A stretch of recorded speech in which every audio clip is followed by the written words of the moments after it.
Bonjour à tous, j'espère que vous allez bien.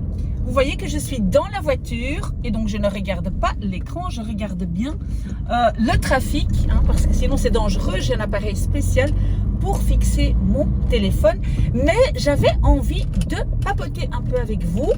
De quoi est-ce que nous allons parler? Oui, donc vous n'allez rien apprendre, ni de langue, ni de maths, ni de rien du tout. Donc si vous pensez que vous allez apprendre quelque chose, vous zappez, vous n'écoutez pas. Ici, je vais simplement parler un peu de la reprise, donc la nouvelle année scolaire, que beaucoup de jeunes ont commencé. Je sais que mon cher Simon, il a commencé vendredi passé, le 1er septembre. Je pense que les élèves francophones ont déjà commencé il y a quelques temps. Donc voilà, tout le monde a repris l'année scolaire. Je sais qu'il y a encore des jeunes qui sont en attente d'un recours, donc qui ont écrit au ministre déjà pour juin. Il y en a d'autres qui ne sont pas d'accord avec leurs résultats, qui sont en train d'envoyer des recours. J'espère pour eux que ça va fonctionner, on verra bien. Mais qu'est-ce qui est si important dans cette vidéo? C'est le démarrage de l'année.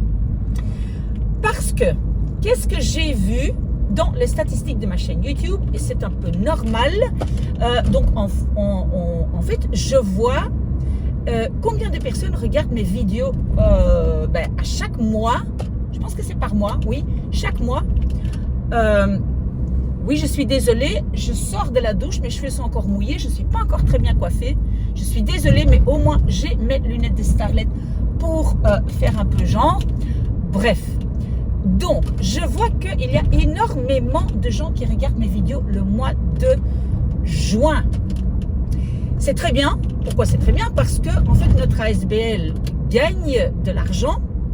Parce que vous savez que l'argent que moi je gagne en faisant des vidéos part tout de suite, chaque mois, à l'ASBL. Donc ça, c'est une bonne chose.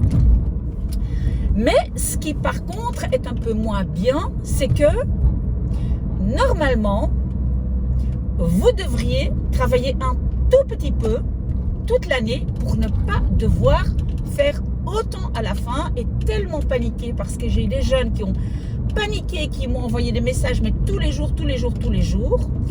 Et donc, je sais que je donne le même message chaque année en septembre. Je vous donne ce message en espérant qu'un jour, ça va marcher. Donc, vous ne devez pas spécialement travailler énormément. Évidemment, ça dépend quelle école vous êtes, ça dépend si vous êtes des professeurs qui donnent beaucoup de travail, ça dépend aussi si ce sont des matières qui pour vous sont faciles et pour d'autres peut-être plus faciles. Donc, il y a beaucoup de paramètres. Mais en général, on ne doit pas travailler énormément pour l'école, mais on doit commencer très tôt. Et qu'est-ce qu'on commence? Qu'est-ce qu'on fait au début? Donc, comme j'avais déjà dit, on écrit tous les cours qu'on a. Et la chose la plus importante, et ça semble basique, simple, et pourtant c'est difficile pour beaucoup de gens, c'est de savoir de quoi ça parle. C'est donc de savoir quel est le sujet, qu'est-ce que nous allons aborder cette année-ci. Par exemple, pour le cours de français, nous allons parler du 19e siècle. Pour maths, nous allons faire les dérivés et un peu de statistiques.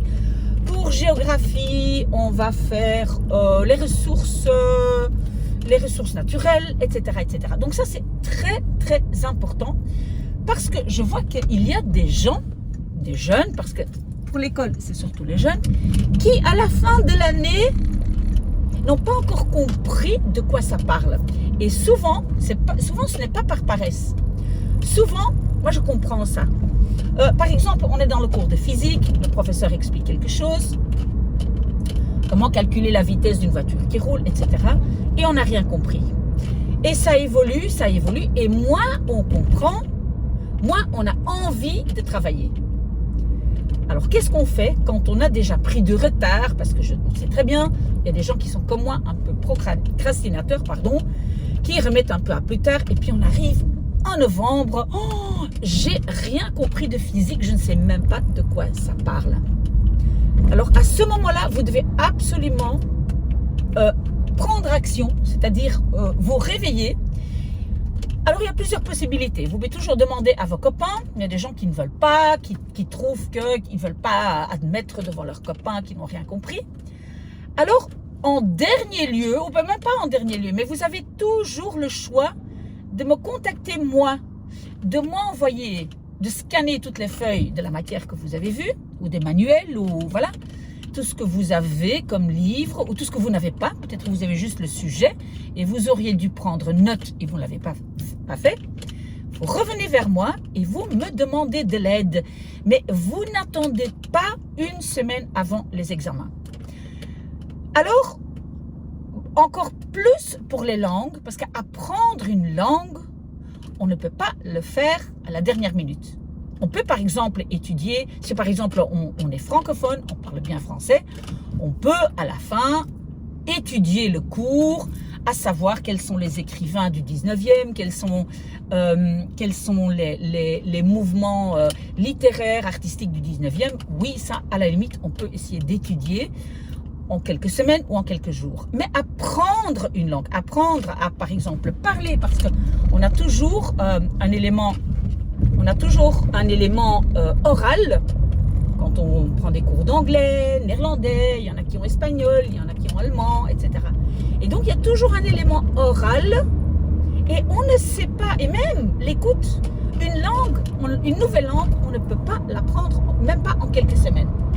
Donc, il faut s'y mettre à temps. Ok, vous allez dire, mais madame, mais moi je n'ai pas le temps, je fais du basket à un niveau assez élevé et je n'ai pas le temps, mes entraînements et je suis fatiguée. Ok, ça c'est une raison pour laquelle il faut intégrer votre apprentissage dans la vie de tous les jours. Moi, je suis toujours en train d'apprendre une langue ou en train de perfectionner une langue et vous devez l'intégrer. Par exemple, en podcast ou en exercice que vous pouvez faire quand vous êtes dans le métro ou voilà. Vous devez intégrer ça. Vous devez intégrer l'apprentissage dans d'autres choses que vous faites. Par exemple, moi, pour ma condition, pour mon sport, je dois avoir une bonne condition.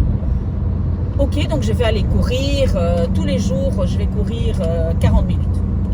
Ok, donc vous devez avoir de la matière ou des exercices ou des podcasts ou quelque chose que vous puissiez écouter. Et ça ne doit pas être tous les jours, hein. Ça ne doit pas du tout être tous les jours, mais régulièrement. Donc, commencez assez tôt, pas étudier, faire un planning, savoir de quoi on parle, ça c'est une chose. Alors, deuxièmement, intégrer ça dans la vie de tous les jours. Et puis, quand même aussi, un instant, parce que j'ai un cheveu là. Ce que vous devez faire aussi, c'est vous obliger à un certain moment chaque semaine de vous asseoir et de regarder vos cours ou de faire des exercices. Quand on est un procrastinateur ou procrastinatrice comme moi, vous devez vous mettre un peu de pression. Moi, je me mets tout le temps la pression. C'est pour ça que maintenant, en fait, avec ma chaîne YouTube, chaque jour, je mets un livre quasiment ou un podcast. Comme ça, je sais que les abonnés attendent. Voilà, hop. Et finalement, quand je le fais, je suis très, très contente. J'adore ça, mais je dois me mettre un peu de pression.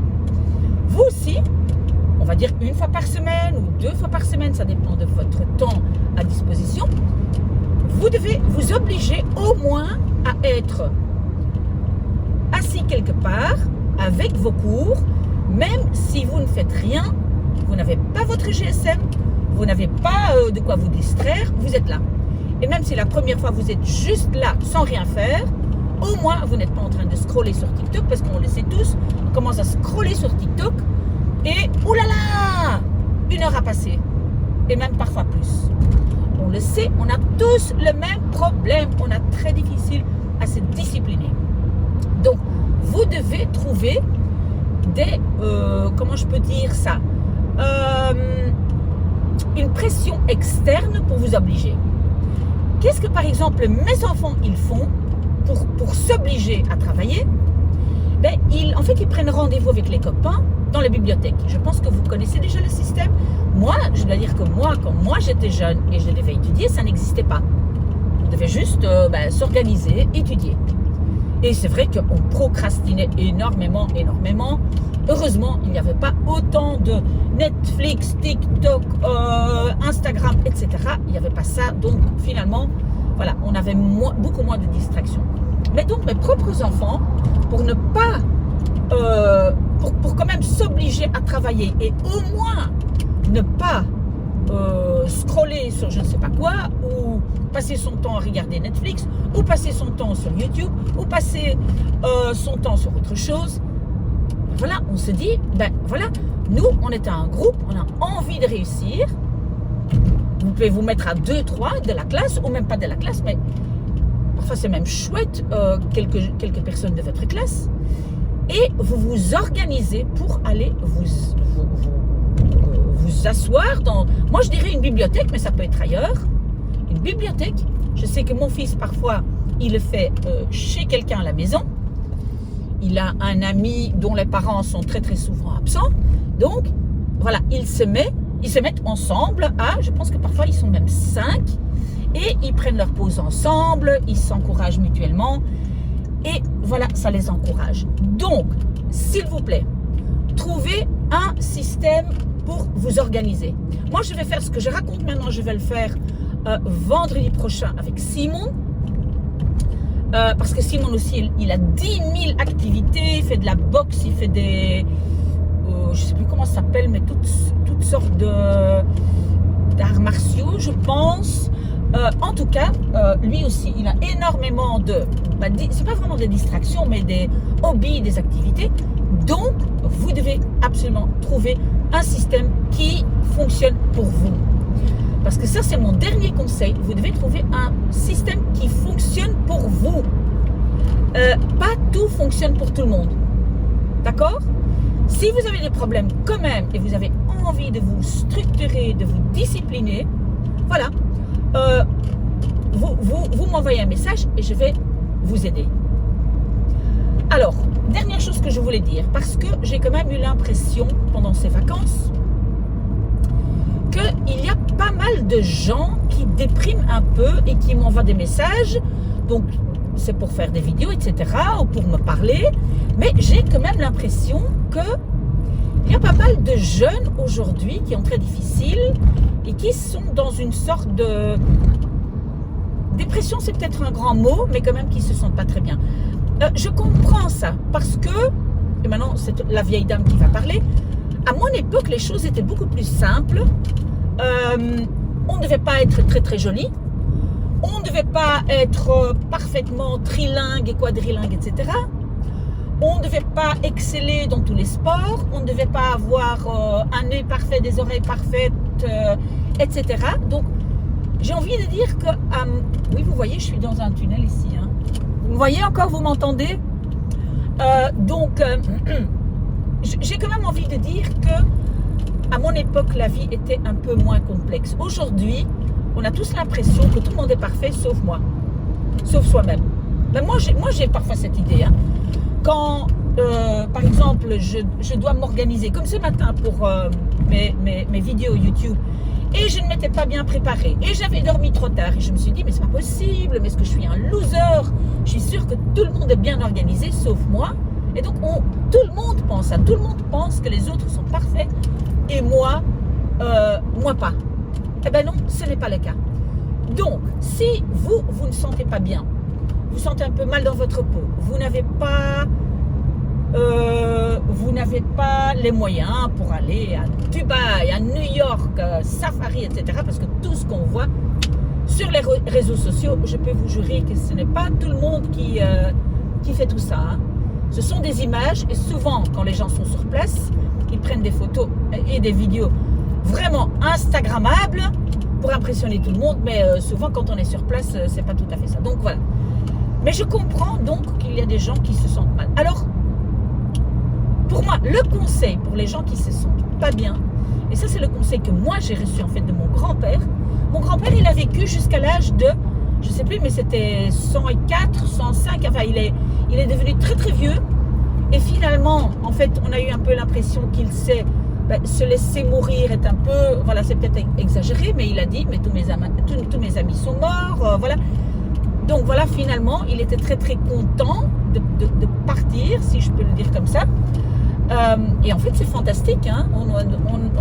On était quelque part, c'était presque un événement heureux. Mon grand-père qui a vécu tellement de choses, qui a vécu 2 guerres, voilà, des histoires incroyables. Bref, c'est quoi le conseil de mon grand-père quand on ne se sent pas bien, voilà, faites quelque chose d'utile.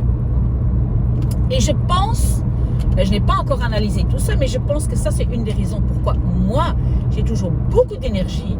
Parce que j'ai l'impression, avec mes vidéos que je fais pour vous, et les retours que vous m'envoyez qui me font tellement de bien, quand vous dites « Madame, j'ai réussi !» « Madame, j'ai enfin compris !» Il y a plusieurs personnes qui ont dit « Mais madame, j'ai compris en 7 minutes ce que je n'ai pas compris en 1 an à l'école. » Et ben voilà. Donc, vous faites quelque chose d'utile et vous allez voir que vous allez avoir beaucoup de reconnaissance. Et ben, c'est ça qui donne l'énergie. Donc, si vous ne vous sentez pas bien, faites quelque chose d'utile. Faites quelque chose pour quelqu'un. Par exemple, aidez-moi à trouver des phrases en néerlandais qui sont difficiles pour tout le monde. Voilà, par exemple. Ou autre chose. Il y a plein de choses qu'on peut faire. Aider un copain de classe qui est difficile. Et si vous avez déjà compris, vous dites oui, mais moi j'ai très bien compris parce que j'ai regardé la vidéo de Miss A. Moi j'ai tout à fait compris comment on fait un rejet de verbe.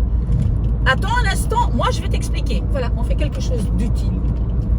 Pensez à ça. Et donc voilà, bonne chance pour ce démarrage d'une nouvelle année. Je suis là, je reste avec vous, je reste à disposition. Parfois, je prends un peu de temps à vous répondre parce que j'ai de plus en plus de demandes. Mais en tout cas, merci à vous tous. Vous me donnez tellement d'énergie. C'est fantastique. Merci pour vos retours. Et merci d'être là avec moi. Voilà. Donc, moi, je vais chez mes parents pour la bonne tasse de café à la belge du dimanche. Souvent avec un petit morceau de tarte. Et je vais aussi à nouveau regarder s'il y a des fruits qui sont mûrs dans notre verger. Et voilà, j'espère à très bientôt. Bon dimanche, au revoir.